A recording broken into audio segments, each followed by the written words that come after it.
Բարի օր, այսօր կխոսենք միգրենի մասին եւ տաղավարում հյուրընկալել ենք Տոնոյան բժշկական կենտրոնի նյարդաբան Արև Ղարիբյանին։ Բարև ձեզ։ Բարև ձեզ։ Հաճախ ենք լսում ես միգրեն ունեմ արտահայտությունը, որը կապում են մարդիկ ուժեղ գլխացավերի հետ, սակայն ամեն ուժեղ գլխացավ կապ ունի միգրենի հետ։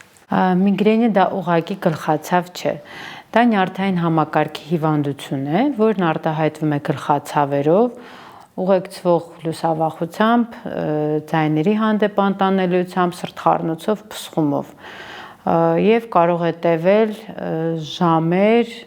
նույնիսկ օրեր։ Ունի իր հստակ բուժումը։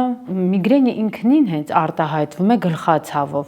Գլխացավը կարող է լինել միակողմանի, այսինքն ցավի գլխի ընդհանրենք աջ կեսը կամ ձախ կեսը, երբեմն տեղակայումը կարող է փոխվել։ Այստեղ կարևոր է նրա գլխացավի ուղեկցումը, այդ սրտխառնոցով, փսխումով, լուսավախություն, ձայների հանդեպ անտանելիություն։ Իրենից վտանգ չի ներկայացնում, այսինքն կյանքին վտանգ չի սպառնում, իջեցնում է մարդկանց աշխատունակությունը եւ կյանքի որակը։ Դրա համար շատ կարևոր է ճիշտ ախտորոշել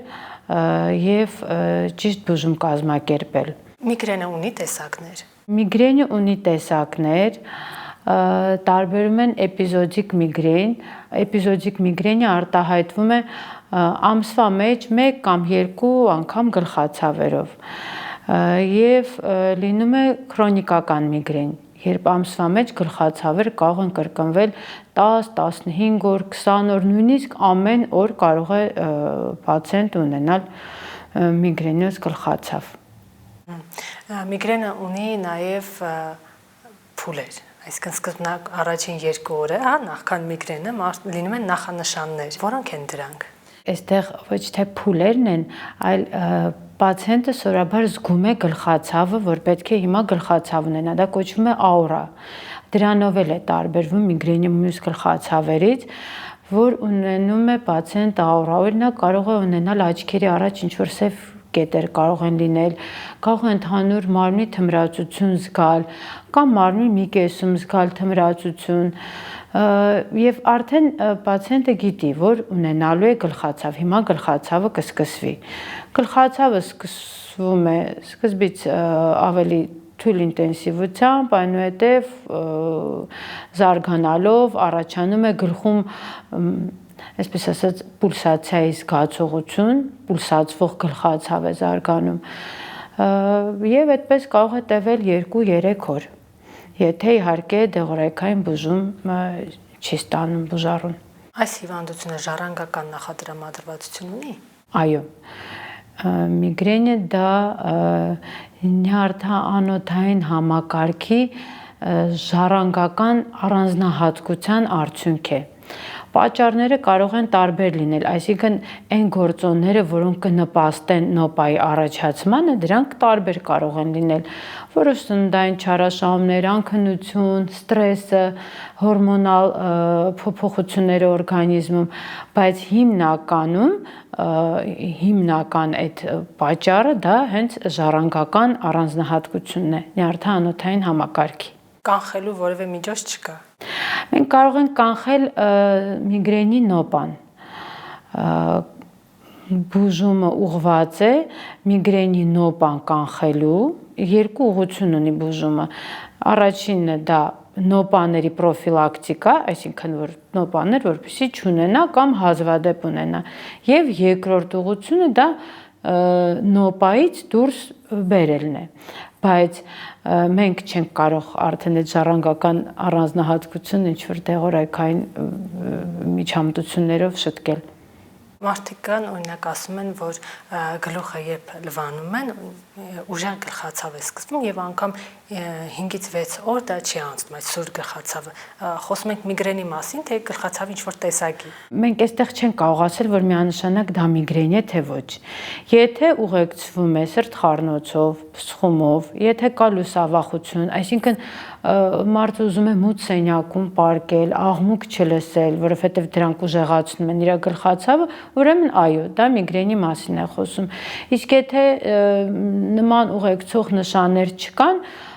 ամենայն հավանականությամբ դա միգրեն չէ։ Ամեն գլխացավ չի, ամեն սաստիկ գլխացավ չի, ամեն տևական գլխացավ չի, որ միգրեն է։ Մութ սենյակից խոսեցին, ասում են հենց միգրենի ժամանակ կարևոր է մութ սենյակում հանգիստ պառկելը, եւ դա օգնում է։ Այո, դա հենց լուսավախությունն է, այսինքն մարդը վախենում է վառ լույսից, վախենալ ոչ թե ուղիղ իմաստով ենք ասում, այլ խուսափում է վառ լույսից, որովհետև վառ լույսը ավելի է սաստկացնում գլխացավը։ Դրա համար փորձում են մութ սենյակում պառկել, որպեսզի եղած գլխացավը էլ ավելի չուժեղանա։ Գինին եւ օծանելիքը միգրենի պատճառ կարող են հանդիսանալ։ Այո, գինին, ինչպես նաև ցանկացած այլ ալկոհոլային խմիչք կարող են պրովոկացնել միգրենի նոպան, սուր հոտերը կարող են պրովոկացնել, այո, օծանելիքի հոտը, սուրճի չարաշահումը, պանրի չարաշահումը նույնպես կարող են պրովոկացնել միգրենի նոպան։ Ժողովրդական բժշկության մի շարք խորհուրդներ կան, որտեղ նշվում է, որ կարող են ոտաբոբիկ քայլել կանխելու համար միգրենը կամ խունկ ծամել եւ նջասենյակում ունենալ եղևնու տերևներ, որ տարբերակն է օգնում։ Ոչ ճիշտ ասած չեմ կարող ասել ոչ մի տարբերակը, ճիշտ ասած ոչ լսել եմ, ոչ պացիենտներից բնականաբար խորհուրդ չեմ տվել, բայց կարելի է ենթադրել, որ դրանք ինչ որ շեղող միջոցներ են գլխացավից փոքր շեղվելու, հա, իսկ եղևնին ննջարանում դե մենք գիտենք, որ այդ եղևնու հոտը ընդհանրապես նյարդային համակարգի վրա այդ բույրը հանգստացնող ազդեցություն ունի, միգուցե այդ ճանապարհով կարող է մի փոքր թեթևացնել, բայց որ հստակ նոպան, որ ասենք դրանով դուրս կգա, չէ։ Ինչու է միգրենը համարվում երիտասարդների հիվանդություն։ Միգրենը սովորաբար արտահայտվում է հենց երիտասարդ տարիքում, նույնիսկ մանկական տարիքում կարող է արտահայտվել, երբ որ սկսում է այդ հորմոնալ ֆոնը փոխվել դեռահասության շրջանում եւ մինչեւ կանանց մոտ կլիմակտերիկ շրջանը, այդ 15-ից 52-55 տարեկանների մոտ են ավելի շատ արտահայտվում, հենց պատճառը դա է, որ օրգանիզմում ինչ որ մի հորմոնալ փոփոխություն է տեղ ունենում, դա կարող է նպաստել նոպաների ի հայտ գալուն, այսինքն կա ժառանգական նախատրամադրվածություն եւ այդ հորմոնալ ֆոնը նպաստում է, որ նոպաները ի հայտ գան։ Դե դեռահասության ժամանակ գիտենք, այնուհետև սեռական կյանքով են սկսում ապրել, հղիություն, կերակրում, մի խոսքով այդ ամեն ինչը նպաստում է, որ դե դա կանանց մոտ, տղամարդկանց պարագայում այդ նույնպես տեղ ունենում որոշ հորմոնալ փոփոխություններ եւ դա էլի նպաստում է նոպաների առաջացմանը։ Եվ երեխաների եւ մեծահասակների դեպքում նույն ախտանշաններն են։ Այո, հիմնականում նույն ախտանշաններն են, երեխաների դեպքում կարող է այդպես վառ արտահայտված չլինել, բայց հիմնականում նույնն է։ Եթե չեմ սխալվում, որովայնային ցավեր են չի ունենում երեխաները միգրենի դեպքում ավելի շատ։ Պարտադիր չի, կարող է արտահայտվել նաև այդպես։ Գլխացավի հետ մեկտեղ որովայնի ցավ կարող է լինել, կարող է չլինել։ Դա ինչ որ նշանակալի սիմպտոմ չի, որ ասենք, հա, որովայնը ցավում է, ուրեմն դա հաստատ միգրեն է։ Չէ, անպայման պետք է հարցնել ծնողները կամ ազգականներից որևէ մեկը ունի միգրեն թե չէ եւ հետո ըստ այդմ արդեն դիագնոզը կառուցել նաեւ կլինիկական ախտանշանների հիման վրա։ Դե միգրենի համար չկա ինչ-որ հատուկ հետազոտություն, որ անենք եւ հասկանանք, ահա, այդտեղ ունենք միգրեն կամ օրինակ MRT անենք կամ գլխուղեղի կատե անենք ու հասկանանք միգրեն կա թե չկա։ Ախտորոշումը դրվում է հիմնականում կլինիկական ախտանիշների հիման վրա, այսինքն պացիենտի գանգատների հիման վրա։ Բայց չլինում որ սխալ ախտորոշում կատարվի։ Դե սխալ ախտորոշում կարող է կատարվի, եթե հաշվի չառնվի այդ գանգատները կամ սխալ անամնեզ հավաքվի։ Բայց դա այնքան տիպիկ արտահայտում ունի այդ հիվանդությունը, որ դժվար էլի սխալվել։ Տարիքի հետ հիվանդությունը զիջում է դիրքերը թե հակառակը։ Գիտեք, բժշկության մեջ ընդհանրապես չկա ինչ-որ օրենք, որ ասենք հաստատ զիջում է կամ հաստատ չի զիջում։ Կան դեպքեր, երբ կանանց մոտ օրինակ կլիմակտերիկ շրջանում միգրենը լրիվ վերանում է։ Իսկ լինում են դեպքեր, երբ որ կլիմակտերիկ շրջանում այն քրոնիզացվում է, այսինքն դառնում է ամենօրյա։ Օրինակ հղիության ժամանակ հիմնականում նոպաները վերանում են, նույնիսկ եթե մինչ այդ եղել են բավականին հաճախ։ Կարող է հղիությունից հետո երկար տևական ժամանակ նոպա ընդհանրապես չլինի, մեկ էլ կլիմակտերիկ շրջանում նորից սկսի արտահայտվել, չկա օրինաչափություն։ Այստեղից հետևություն, որ ավելի շատ խնդիր ունենում են կանայք, քան տղամարդիկ։ Այո, կանայք հիմնականում ավելի շատ են միգրեն ունենում, բայց տղամարդիկ են ունենում։ Միանգամից դիմում են նյարդաբանի, թե այլ բժիշկների մոտ գնալուց հետո են նոր հասկանում, որ միգրեն ունեն։ Սկզբից դիմում են թերապևտների։ Թերապևտները ուղղորդում են նյարդաբանների։ Բայց պարտադիր չէ, որ ընդհանրապես դիմեն բժշկի։ Կարող է այդ գլխացավով չդիմենել, մտածեն, որ գլխացավ է, դե ցավ է, սա 2 օր կդիմանամ կանցնի, ցավազրկողներ են սկսում ընդունել չափից շատ, հետո երբ որ արդեն տեսնում են, որ այդ ցավազրկողներն էլ չեն օգնում, նոր դիմում են նյարդաբանի։ Ասեմ մի բան, որ շատ կարևոր է, պետք չի երբեք դիմանալ այդ ցավին։ Եվ անզուսպ ցավազրկողներ էլ խմել չի կարելի, քանի որ դրանք իրենց հերթին սկսում են գլխացավի մի ուրիշ տեսակ գեներացնել, այսինքն սկսվում է կախվածության գլխացավ, այսինքն գլուխը ցավում է, որովհետև ցավազրկողը չես ընդունել։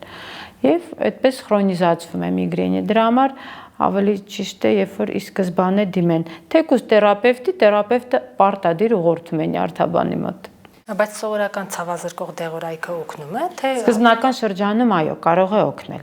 Սկզբնական շրջանում սովորական հակաբորբոքիչները մենք այդպես սիրում են նիմեսիլ, նուրոֆեն կարող են օգնել։ Բայց հետագայում արդեն դրանք չեն օգնում։ Հատուկ միգրենի նոպան հանելու համար կան հատուկ պրեպարատներ, դրանք տրիպտանային խումբն են, որոնք որ հենց հակամիգրենիային պրեպարատներն եւ հենց միայն օգնում են միգրենիոզ գլխացավի դեպքում։ Ուրիշ ոչ մի պարագայում նրանք չեն աշխատում։ Այդ գլխացավերը ժամեր են տևում, թե շատ կարճ։ Կարող է տևել 4, 5, 6 ժամ։ Կարճատև ցավ սովորաբար չի լինում, որ 5 րոպե տևի կամ 10 րոպե։ Միգրենի նոպան երկարատև է ժամեր եւ նույնիսկ օրեր։ Մի նոպան կարող է տևել 2-3 օր։ Այդ օրերի ընթացքում անընդմեջ լինի գլխացավ։ Շատ են միգրեն ունեցող մարդիկ։ Ըստ ստատիստիկայի մոտավորապես 15%-ը կանանց տառապում են միգրենյով, տղամարդկանց պարագայում մի քիչ երևի ավելի քիչ։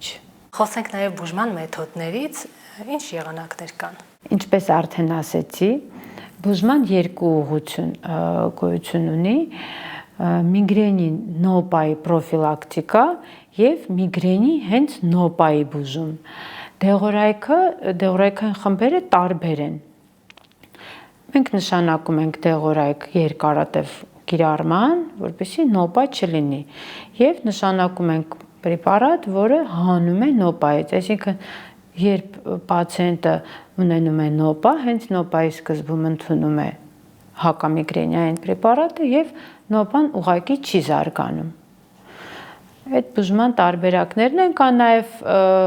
տարբերակ, երբ չի օգնում ոչ պրոֆիլակտիկ մեթոդները, ոչ նոպայից հանելու պրեպարատները, այդ ժամանակ արդեն կիրառում ենք բոտուլինոթերապիա։ Մեր բոլորի կանանց սիրված բոտոքսը, որը գեղեցկության նպատակով են ներարկում, օգնում է նաև միգրենի, հատկապես քրոնիկական միգրենի ժամանակ։ Բադա ոնց են բացահայտել, որ օգնում են նաև միգրենի դեպքում, որովհետև կնճիռների համար է, չէ՞։ Այո, դե դա ամերիկացիներն են բացահայտել շատ շուտվանից։ Երբ միգրեն ունեցող կանայք դիմել են կոսմետոլոգի, հենց կնճիռները շտկելու նպատակով նկատել են, որ իրենց գլխացավերն են պակասել եւ հաճախականությունը եւ ինտենսիվությունը եւ այդպես հայտնաբերել են, որ բոտոքսը կարող է էֆեկտիվ լինել միգրենի բուժման հարցում։ Քանի ամիս է այդ էֆեկտը գործում։ Էֆեկտը գործում է այնքան, ինչքան ազդում է, ինչքան աշխատում է տոքսինը։ Միջինը 4-ից 5 ամիս։ Նա չի ազդում միգրենի առաջացման մեխանիզմների վրա, թուլացնելով մկանները, գլխի եւ պարանոցի մկանները թուլացնելով, ուղղակի թույլ չի տալիս, որ պացիենտը ցավ ունենա, որ ցավ զգա։ Հետո երբ տոքսինի ազդեցությունը վերանում է, գլխացավը կարող է նորից, այսպես ասած, հետ վերադառնալ։ Հետազոտությունները ցույց են տվել, որ 3 անգամ, 3 պրոցեդուրայից հետո գլխացավը վերադարձող գլխացավը ավելի քիչ ինտենսիվ է լինում եւ նոպաները ավելի հազվագ են լինում։ Այսինքն ձերբազատվել լիովին միգրենից հնարավոր չէ, բայց հնարավոր է անել, որպեսզի նոպաները ավելի հազվագ լինեն եւ ավելի հեշտ ընթանան, թեթև ընթանան։ Հիմա բավականին դիմելիությունը շատացել է, որովհետեւ կանայք հատկապես փնտրում են միջոց, ստացվում է երկուսը մեկում։ Իհարկե ոչ բոլոր կնճիռներն են շտկվում, որովհետև բուժական բոտուլինոթերապիան միգրենի պարագայում եւ կոսմետիկը մի քիչ տարբերություն ունեն, այնտեղ ներարկման զոնաները մի փոքր տարբեր են, հա, բայց ճակատային մկանների հարցում որոշակի շտկում տեղի է ունենում։ Ներարկումը գլխի շրջանում է արվում։ Ներարկումը, այո, արվում է գլխի մկանների շրջանում, ճակատային, քունքային, ծոծրակային, պարանոցային մկանների շրջանում է ներարկումը արվում։ Իսկ վիրահատական միջամտություն որ դեպքում է կիրառվում։ Վիրահատական միջամտությունն էլ են կիրառում, բայց ճիշտ կլինի այդ հարցն ուղղեք այն մասնագետներին, ովքեր զբաղվում են դրանով, նույն մկանների շրջանում է տեղի ունենում վիրահատությունը, այսինքն իմաստը կայանում է նրանում, որ եթե մենք բոտոքսով ժամանակավոր ենք թուլացնում այդ մկանները, այդ նյարդամկանային հաղորդչականությունը ժամանակավոր ենք անջատում, վիրահատության ժամանակ այդ անջատումը տեղի է ունենում երկարատև, կարելի ասել, ընդմիշտ։ Բայց ավելի ճիշտ ձեզ կպատասխանեն այդ հարցին այն մասնագետները, ովքեր անում են այդ գործողությունը, ովքեր զբաղվում են դրանով։ Այսինքն ամեն դեպքում լուծումները կան, մնում է մարդը ընտրի, թե որ տարբերակն է։ Միայն ընտրելը չի կարևորը, մարդը պետք է նաև ցուցում ունենա, որովհետև օրինակ էպիզոդի կամ ամսվա մեջ 2 կամ 3 գլխացավ ունեցող պացիենտին բոտուլինոթերապիան ցուցված չէ։ Դա ցուցված է ավելի երկարատև,